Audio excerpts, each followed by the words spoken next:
বাবা, মক্কায় তুমি কি বলতে চাও? মা, যে মক্কার এই ভিডিওটি শেয়ার করবে আল্লাহ যেন তাকে হজ করার সৌভাগ্য দান করেন। আমিন।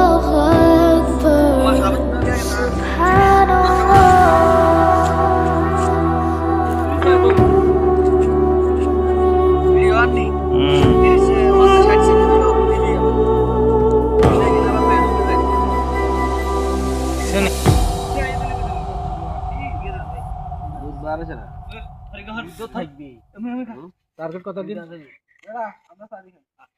কত টার্গেট কিনছি? এ জানি 2 মান না আইমন টার্গেটে কিনছে কেন কোন?